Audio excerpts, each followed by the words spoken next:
Hello student, this is Shivani Chauhan, assistant professor in Ganga institute of education. So आज हम करेंगे unit third of inferential statistics parametric test. इसका हम part one करेंगे, जिसमें हम कुछ टॉपिक्स के बारे में बात करेंगे। बेसिकली ये एमएड थर्ड सेमेस्टर की एडवांस एजुकेशन रिसर्च का एक यूनिट है। इससे पहले हमने दो यूनिट कवर कर लिए हैं। दो यूनिट मतलब यूनिट वन और यूनिट टू। ओके, स्टार्ट करते हैं यूनिट थर्ड के फर्स्ट टॉपिक से, that is the meaning of parametric test. Parametric test होते क्या है, स्टैंडर्ड एरर क्या होता है, कॉन्फिडेंस लिमिट क्या होती है, level of significance, null hypothesis, large sample and small sample, one tailed and two tailed test and two type of error. तो ये सारे जो कॉन्सेप्ट्स हैं वो बहुत ज़्यादा ज़रूरी हैं। जब आप स्टैटिस्टिक्स को पढ़ने जाते हो तो बच्चों को पता ही नहीं होता कि स्टैंडर्ड डेविएशन क्या है, स्टैंडर्ड एरर क्या है, जिसकी वजह से जो आगे के कॉन्सेप्ट्स हैं लाइक टी टेस्ट, जी टेस्ट है ना, तो वो सारी चीज़ें नहीं समझ पाते हैं। तो इसके लिए ज़रूरी है कि आप इन छोटे छोटे कॉन्सेप्ट्स को, बहुत ईजी होते हैं, बस हमें थोड़ा एक एक डरावना सा माहौल दे दिया जाता है कि स्टैटिस्टिक्स है तो ये ईजी नहीं है। ओके, तो स्टैंडर्ड एरर क्या होता है, कॉन्फिडेंस लिमिट, इन सब के बारे में बात करते हैं। स्टार्ट करते हैं, सबसे पहले बात करते हैं पैरामीट्रिक टेस्ट के बारे में। देखो, दो तरह के टेस्ट होते हैं स्टैटिस्टिक्स में, एक तो पैरामीट्रिक टेस्ट और दूसरा नॉन पैरामीट्रिक टेस्ट। तो पैरामीट्रिक टेस्ट क्या होता है, ये स्टैटिस्टिकल टेस्ट होते हैं जब आप इनको तब यूज करते हो जब आपका जो डेटा है वो न्यूमेरिकल फॉर्म में दिया हो और उसमें कुछ अजम्पशंस आप फॉलो कर रहे हो, है ना। अजम्पशंस मतलब कुछ रूल्स, अगर आप सर्टेन रूल्स फॉलो कर रहे हो, साथ के साथ आपका जो डेटा है वो न्यूमेरिकल फॉर्म में है, तो आप पैरामीट्रिक टेस्ट का यूज करते हो, specially when that data comes from a normally distributed population. Normally distribution मतलब कि वो क्या है, बिल्कुल इक्वल है, मीन है ना, मीन के इस साइड भी सेम वैल्यूज हैं और दूसरी साइड भी सेम वैल्यूज है। So basically specially the data come from normally distributed population है, तब आप पैरामीट्रिक टेस्ट का यूज करते हो। तो वन ऑफ द अजम्पशन बोल सकते हो आप किसकी, पैरामीट्रिक टेस्ट की, कि जब डेटा नॉर्मली डिस्ट्रीब्यूटेड होगा तब आप पैरामीट्रिक टेस्ट यूज करते हो। दूसरा अगर हम बात करें तो न्यूमेरिकल होना चाहिए, है ना। So these test use parameter such as means, standard deviation and variance to compare group और स्टडी रिलेशनशिप। तो इन टेस्ट में हम क्या क्या पैरामीटर यूज करते हैं कि आपके पास ये पैरामीटर्स या फिर ये जो साइंस है वो होने चाहिए एटलीस्ट, दैट इज मीन और standard deviation and the variance, ताकि आप कंपेयर कर सको ग्रुप को और स्टडी कर सको एक दूसरे वेरिएबल के बीच में रिलेशनशिप। सो सिंपल वर्ड में बात करें तो पैरामीट्रिक टेस्ट वो टेस्ट है जहां पर आप कंपेयर करते हो एवरेज को, मतलब मीन्स को, है ना, मीन स्कोर को एवरेज सॉरी कंपेयर करते हो, और relationship using the numerical data. और जब आप डेटा की जो रिलेशनशिप है किस तरह से वो रिलेटेड है, हाइयर है, लोअर है, ये कैसे पता करोगे आप, न्यूमेरिकल डेटा में, है ना। तो न्यूमेरिकल डेटा का यूज करके, assuming that data behave in normally and the bell shaped way, कि आपका जो डेटा है वो नॉर्मली बेल शेप्ड वे में है, मतलब वो क्या, वो जो मीन है उससे बिल्कुल इक्वल दोनों पार्ट डिवाइड हो रहे हो। ठीक है, तो ये अभी हम इसको बिल्कुल शॉर्ट उस भाषा में बोल रहे हैं कि नॉर्मल प्रोबेबिलिटी होता क्या है। ठीक है, next is the meaning of parametric test की बात करें तो पैरामीट्रिक टेस्ट वो है because they depend on population parameters. Population parameters क्या है कि आपने जो भी आपके जो दैट इज आप बोल सकते हो सैंपल है ना, आपके जो भी सैंपल है बेसिकली वो सारी चीजें किस पे डिपेंड होंगी, तो इस चीज पे बेस्ड होते हैं, like mean, standard deviation and variance. Okay, mean पे, मीन मतलब एवरेज, स्टैंडर्ड डेविएशन मतलब कि कितना आप बोल सकते हो कि डेविएशन है ना, फ्रॉम द, जैसे आपका जो स्कोर है वो कितने ज्यादा वेरिएंस है या फिर वो कितने ज्यादा बटे हुए डिस्पर्स्ड है। ओके, तो वो स्टैंडर्ड डेविएशन और वेरिएंस देख लेते हैं आगे। सो पैरामीट्रिक टेस्ट की कुछ अजम्पशंस हैं जो कि बहुत जरूरी है, तभी आप पैरामीट्रिक टेस्ट का यूज कर सकते हो। तो सबसे पहले data should be numerical, data numerical form में होना चाहिए, जैसे कि marks, height, weight, time scores, ये सब क्या है, इन सब को आप यूज कर सकते हो, इन सब डेटा को आप में यूज कर सकते हो पैरामीट्रिक टेस्ट। और अगर हम बात करें जैसे ग्रेड फॉर्म में आपका रिजल्ट आया हुआ है, ABC ग्रेड फॉर्म में, स्लाइटली डिफरेंट, या फिर आप जैसे आप क्वालिटेटिव फॉर्म में आप लिख रहे हो, आप कुछ चीज को मैच, एक आप बोल सकते हो नॉन न्यूमेरिकल डेटा में यूज कर रहे हो, तो वहां पर आप नहीं यूज कर सकते parametric test. Okay, next is a parametric test, second जो अजम्पशन है वो ये है कि data should follow normal distribution.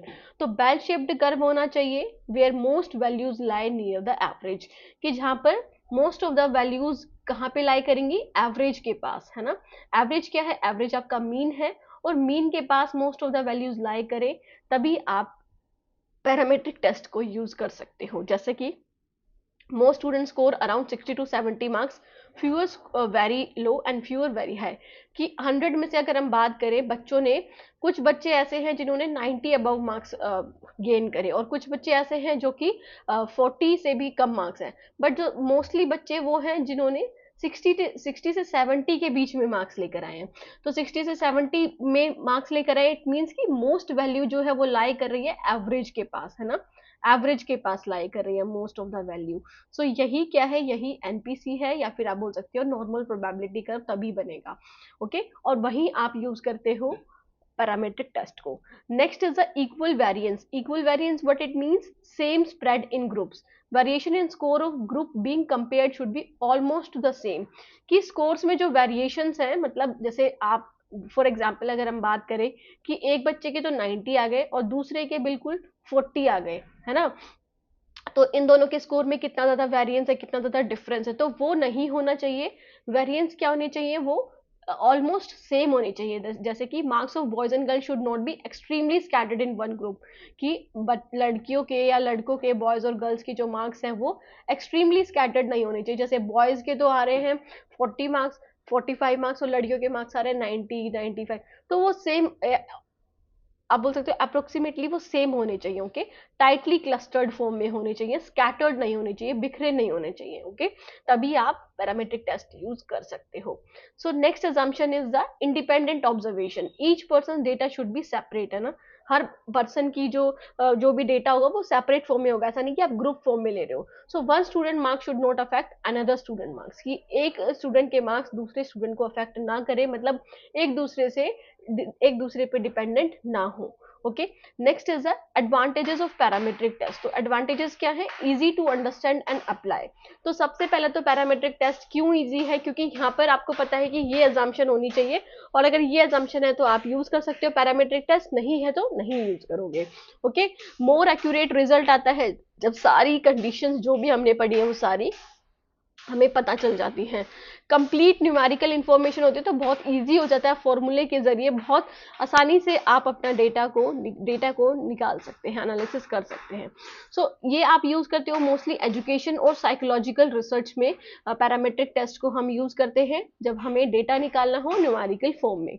Limitations की बात करें तो ये सूटेबल नहीं है रैंक और कैटेगरीज वाले मार्क्स के लिए। मतलब आप ये बोल सकते हो जहां पर रैंक आप यूज कर रहे हो, जैसे कि फर्स्ट रैंक आई है, सेकंड रैंक आई है, वहां पर आप, क्योंकि न्यूमेरिकल फॉर्म में डेटा नहीं है, कैटेगरीज बांट दी गई हैं, जैसे मेल फीमेल ऐसे करके कैटेगरीज बांट दी गई है, तो वहां पर सूटेबल नहीं है पैरामीट्रिक टेस्ट, क्योंकि हमने पहले ही पढ़ा है कि न्यूमेरिकल डेटा में ही आप क्या यूज करते हो, पैरामीट्रिक टेस्ट को यूज करते हो। ओके, सो रिजल्ट में भी रॉन्ग अगर डेटा नॉर्मली डिस्ट्रीब्यूटेड नहीं है, मतलब मीन से अगर वो बिल्कुल पास नहीं है मोस्ट ऑफ द स्कोर, तो इसका मतलब क्या है कि रिजल्ट गलत हो सकते हैं। Okay, sensitive to extreme scores. तो एक्सट्रीम स्कोर्स हैं उससे बहुत ज्यादा सेंसिटिव होता है, क्योंकि उनके स्कोर्स को तो एक एटलीस्ट आप ये बोल सकते हो कि काउंट ही नहीं करा जाता या फिर देखा ही नहीं जाता। ओके, तो सेंसिटिव होते हैं एक्सट्रीम स्कोर से, मतलब आउटलायर्स के लिए, कि जो सबसे नीचे हैं, जो सबसे ज्यादा हैं, तो उन सबको नहीं, जो बीच में होते हैं उनको ज्यादा लिया जाता है। ओके, नेक्स्ट इज द, अब हम बात करते हैं, हमने पैरामीट्रिक टेस्ट की बात करी, अब हम आ जाते हैं स्टैंडर्ड एरर पे। स्टैंडर्ड एरर क्या होता है student, tell us how much the sample mean can vary from the true population mean. कि इट मीन्स कि पॉपुलेशन मीन जो है वो क्या आ रहा था, है ना। फॉर एग्जाम्पल पॉपुलेशन मीन आपने निकाला, पॉपुलेशन मतलब जो हर किसी इंसान का आप ले रहे हो, हर किसी इंसान का आप ऑब्जर्व कर रहे हो, तो अगर वो हम बात करें 150 था और आपका सैंपल मीन क्या आया, आपका सैंपल मीन आया 50। ओके, तो इट मीन्स कि कितना ज्यादा वेरी कर रहा है, इट मीन्स कि यहाँ पर क्या है, स्टैंडर्ड एरर है।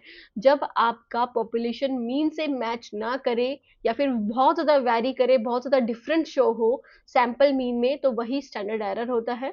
So it measures the accuracy और reliability of the sample mean. तो बेसिकली इससे हमें पता चलता है स्टैंडर्ड एरर से कि जो हमने सैंपल लिए थे वो कितने एक्यूरेट है, वो कितने रिलायबल है, आप कितना उस पर विश्वास कर सकते हो, और कितने वो कंसिस्टेंट होंगे। ओके, कितने वो कंसिस्टेंट होंगे ये हमें पता चलेगा स्टैंडर्ड एरर से। अगर पॉपुलेशन मीन ज़्यादा और पॉपुलेशन मीन और standard that is the mean sorry that is sample mean में बहुत ज़्यादा डिफरेंस है, इट मीन्स कि आपका डेटा एक्यूरेट नहीं है, इट मीन्स कि वहाँ पर स्टैंडर्ड एरर है। सो स्मॉलर एस ई होगा, मतलब कम अगर स्टैंडर्ड एरर होगा तो मतलब मोर एक्यूरेट मीन होगा, कि आप बोल सकते हो कि आप वहाँ पे विश्वास कर सकते हो, वहाँ पे एक्यूरेट डेटा आपको मिलेगा। पर अगर लार्जर स्टैंडर्ड एरर होगा, मतलब लार्जर डिफरेंस होगा दोनों में, तो एक्यूरेट मीन नहीं मिल सकता हमें। Okay, so why standard error is needed. अब ये क्यों जरूरी है, क्योंकि हम पॉपुलेशन में से ही तो सैंपल्स निकालते हैं, तो ये दर्शाता है अगर हमारे पास स्टैंडर्ड एरर आ रहा है तो हमारी पॉपुलेशन वो चीज नहीं दर्शा रही है जो उसे दर्शाना चाहिए, है ना। हमारा जो सैंपल है वो चीज नहीं दर्शा पा रहा है जो जो चीज एक पॉपुलेशन को दर्शानी चाहिए। तो when we take different samples from the same population, the mean of each sample changes slightly. कुछ चेंजेस तो हमें देखने को मिल सकते हैं, बट स्टैंडर्ड एरर हमें बताता है कि कितना चेंज दिख रहा है हमें पॉपुलेशन में से सैंपल का। ओके, तो how much change is expected, या फिर हाउ मच चेंज कितना होना चाहिए कितना नहीं होना चाहिए, उस चीज को दर्शाता है स्टैंडर्ड एरर। इसलिए जरूरी होता है कि स्टैंडर्ड एरर आप देखो। ओके, सो फॉर्मूला क्या है स्टैंडर्ड एरर का, स्टैंडर्ड डेविएशन अपॉन में that is root N. So where standard S D क्या है, स्टैंडर्ड डेविएशन, और एन क्या है, सैंपल साइज है। ओके, स्टैंडर्ड डेविएशन क्या दर्शाएगा कि आपका जो स्कोर है वो कितना ज्यादा वेरी कर रहा है, कितना ज्यादा डिस्पर्स्ड है किससे, मीन से। ओके, तो जैसे अगर हम बात करें, ये तो बिल्कुल मीन के पास पास है और ये इतना ज्यादा डिस्पर्स्ड हो रखा है, इट मीन्स कि वो पॉपुलेशन मीन ज्यादा, मतलब आप बोल सकते हो यहाँ पर कि स्टैंडर्ड एरर है ज्यादा, है ना, और यहाँ पर नहीं होगा। सो एस डी क्या है, स्टैंडर्ड डेविएशन, एन क्या है, सैंपल साइज। इससे आप फॉर्मुलेट कर सकते हो, इससे आप निकाल सकते हो standard error. So next is the confidence limit. अब कॉन्फिडेंस लिमिट क्या होती है students, confidence limits are the upper and lower values with which the true population mean is expected to lie। कि जो आप एक्सपेक्ट करते हो, लाइक कॉन्फिडेंस लिमिट ये है, आप इसको आसान भाषा में बोल सकते हो कि आप कितने ज्यादा कॉन्फिडेंट हो कि आपका जो मीन है वो लाई करेगा एक्स और वाई पॉइंट के बीच में। मतलब आपने जो सोचा है वही है ना। अगर आपने सोचा है कि नल हाइपोथेसिस एक्सेप्ट होगा तो इट मीन्स कि वो हो रहा है, एक्सेप्ट हो रहा है, तो मतलब आप कितने कॉन्फिडेंट हो। इट मीन्स कि आप बोल सकते हो कॉन्फिडेंस लिमिट क्या है, अपर और लोअर वैल्यूज है, जिससे हम क्या करते हैं, within which the true population mean is expected to lie. Okay, so they are express as confidence interval. Confidence interval की तरह एक्सप्रेस करे जाते हैं ये कॉन्फिडेंस लिमिट्स, ठीक है। सो एग्जाम्पल जैसे कि हम बात करें, जैसे 95% कॉन्फिडेंट है कि ट्रू मीन लाई करेगा एक्स और वाई के बीच में। ओके, एक्स और वाई के बीच में ट्रू मीन लाई करेगा, तो हम कॉन्फिडेंट कितने हैं, हम जो चाहते हैं वही चीज हो रही है। इस चीज को दर्शाता है कॉन्फिडेंस लिमिट, जैसा कि ये नाम भी दर्शा रहा है। तो कॉन्फिडेंस लिमिट की अगर हम बात करें, फॉर्मूला क्या है, मीन प्लस माइनस जी इंटू एस ई। ओके, तो कॉमन जी वैल्यूज क्या आ सकती है यहाँ पर, 95% कॉन्फिडेंस आ सकता है, और 1.96 के लिए 95% कॉन्फिडेंस है, 2.58 के लिए क्या 99% कॉन्फिडेंस है। ओके, कि आप कॉन्फिडेंट हो कि आपका जो वैल्यू है वो लाई करेगी किसके, मीन के पास। ओके, 99 और यहाँ पर 95। सो ये है कॉन्फिडेंस लिमिट। उसके बाद हम आते हैं लेवल ऑफ सिग्निफिकेंस पे। So student, level of significance क्या है, level of significance is the probability of rejecting an true null hypothesis. देखो, ये बिल्कुल ऑपोजिट है किसका, कॉन्फिडेंस इंटरवल का। कॉन्फिडेंस इंटरवल में हम देखते हैं कि हमें जो एक्सेप्ट करना था उसकी कितनी ज्यादा चांसेस है कि वो एक्सेप्ट होगा। ओके, और यहाँ पर ये है, यहाँ पर लेवल ऑफ सिग्निफिकेंस का मतलब क्या है कि कितने परसेंट चांसेस हैं कि ट्रू नल हाइपोथेसिस रिजेक्ट हो जाए। मतलब जो हमें एक्सेप्ट करना था, जो हमें नल हाइपोथेसिस एक्सेप्ट करना था, बट हमारे पास कितनी गलती हो सकती है, हमारे से कितनी गलती हो सकती है कि हम उसे एक्सेप्ट ना करें, रिजेक्ट कर दे। ओके, रिजेक्ट कर दे, तो रिजेक्ट कर दे ट्रू नल हाइपोथेसिस को, तो उसकी क्या प्रोबेबिलिटी है, तो वही क्या है, लेवल ऑफ सिग्निफिकेंस है। सो ये हमें दर्शाता है रिस्क को, है ना, risk we are willing to take while make a decision, कि हम इतना परसेंट रिस्क तो लेंगे ही, कि इतने परसेंट चार्जेस तो हैं कि जब हम नल हाइपोथेसिस को टेस्ट करेंगे तो वो रिजेक्ट हो सकते हैं जबकि वो एक्सेप्ट होने थे। ओके, और लेवल ऑफ सिग्निफिकेंस किससे दर्शाया जाता है, अल्फा से, है ना, ये जो लिखा हुआ है अल्फा से दर्शाया जाता है level of significance. So common level of significance क्या है, 0.05 दैट इज 5%, और 0.01। देखो 5% चांसेस है हमारे कि हम 100 में से 5 चांसेस है कि हम गलत हो सकते हैं, और यहाँ पर 1% का मतलब 100 में से 1 चांसेस है। अब 1 चांसेस गलत होने के तो 99% क्या है चांसेस सही होने के। इट मीन्स कि कॉन्फिडेंस इंटरवल की बात हम यहाँ पे कर रहे हैं। अब 5% यहाँ पर रॉन्ग होने के चांसेस है, इट मीन्स कि हमारे 95% चांस है कि हम सही हो सकते हैं। हम कॉन्फिडेंट है कि हमारा रिजल्ट सही आएगा। ओके तो यही है कॉन्फिडेंस। आप लेवल ऑफ सिग्निफिकेंस और कॉन्फिडेंस इंटरवल से आप ये समझ सकते हो कि क्या है ये दोनों चीजें। ओके दोनों ही अपोजिट है।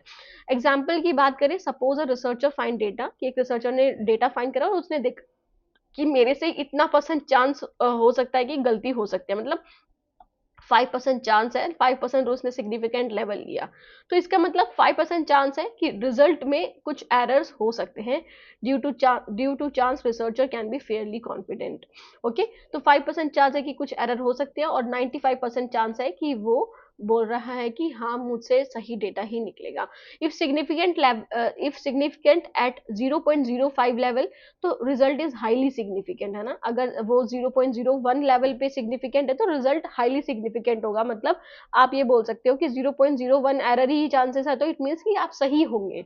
जरूरी नहीं है ना, इतना कम चांस तो आप ये नहीं बोल सकते ना कि आप बिल्कुल ही गलत हो, इतना परसेंट चांस तो होना बनता ही है रिसर्च में। Okay so very strong evidence against null hypothesis, कि हमारे पास इतना स्ट्रॉन्ग एविडेंस है कि सिर्फ हम 1% चांस ही गलत है, कि हाँ हमारा 1% चांस है। जैसे आपसे बोल दिया जाए कि अगर आपसे पूछ लिया जाए कि आप कितने ज़्यादा कॉन्फिडेंट हो कि अगर आप कहीं ट्रिप पर जाओगे और वहाँ पर कोई हानि ना हो, तो आप, कई बच्चे बोलते हैं ना हम 99% चांस, हम 100% तो कोई नहीं बोलता, 99% बोलते हैं।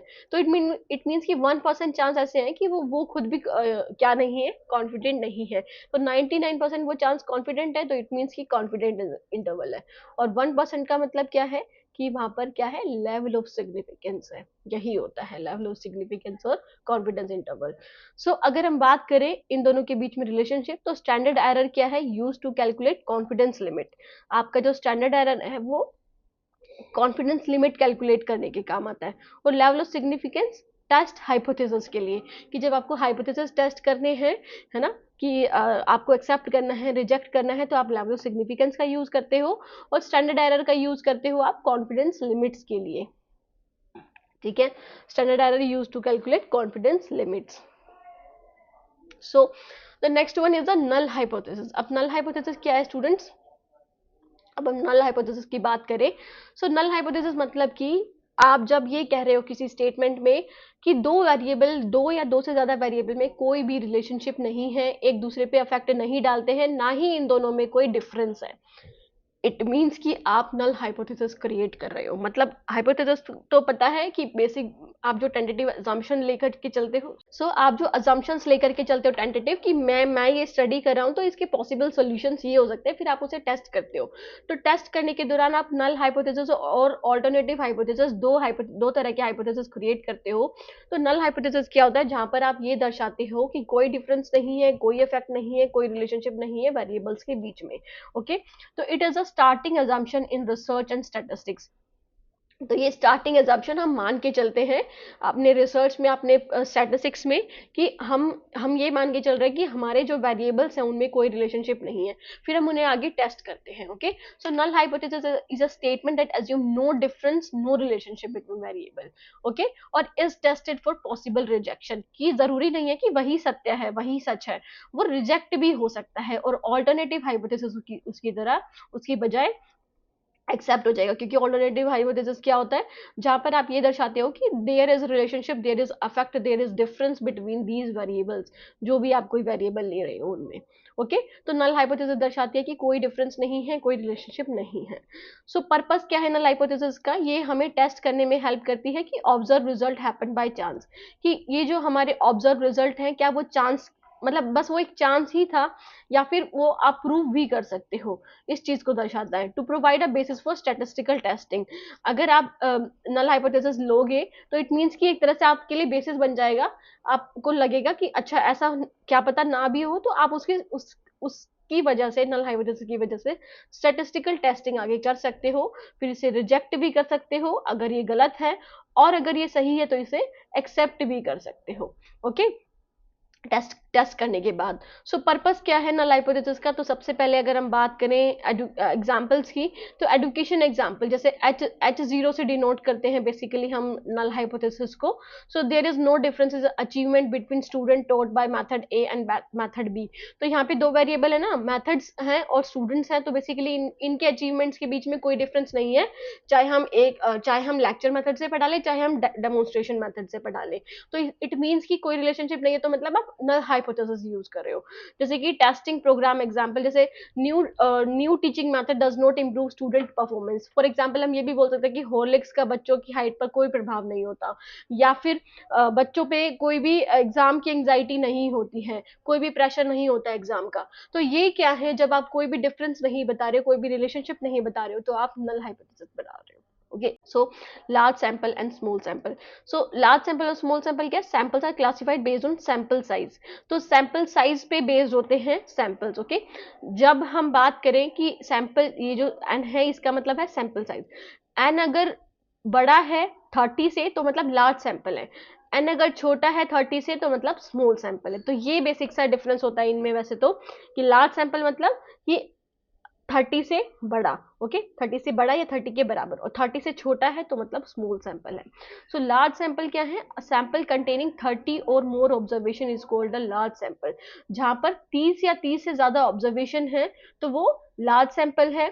So distribution become approximately normal. तो यहाँ पर डिस्ट्रीब्यूशन जो है वो नॉर्मल बन जाती है। इट मीन्स की प्रोबेबिलिटी का यूज करते हो आप पैरामीट्रिक टेस्ट का।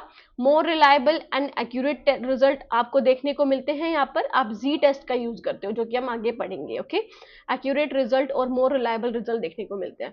फॉर एग्जाम्पल हम एवरेज मार्क्स टेस्ट करें 100 स्टूडेंट्स के, मतलब हम 30 से ज्यादा स्टूडेंट्स के कर रहे हैं। सर्वे करें 200 टीचर्स पर, मतलब 30 से ज्यादा करें, तो ये क्या है, लार्ज सैंपल है। स्मॉल सैंपल का मतलब क्या है कि जब आप ऑब्जर्वेशन ले रहे हो सैंपल्स के कितने, 30 ऑब्जर्वेशन ले रहे हो, सिर्फ 30 या 30 से कम। ओके, तो रिजल्ट यहाँ पर लेस स्टेबल माने जाएंगे, कि आप इतने से कम लोगों पर स्टडी करके कैसे आप अपना हाइपोथेसिस बना सकते, कैसे आप अपना रिजल्ट शो कर सकते हो। Okay, so data variability affect result more. तो डेटा की जो वेरिएबिलिटी है उससे रिजल्ट भी अफेक्ट होगा, और ये टी टेस्ट यूज होता है यहाँ पर। Okay, so testing the effectiveness of a method on 15 students. तो ये क्या है, स्मॉल सैंपल है क्योंकि 30 से कम है। इंटेलिजेंस टेस्ट ऑन 20 चिल्ड्रन, तो ये भी क्या है, 30 से कम है। So one tailed and two tailed test, meaning क्या है, these test depend on direction of hypothesis.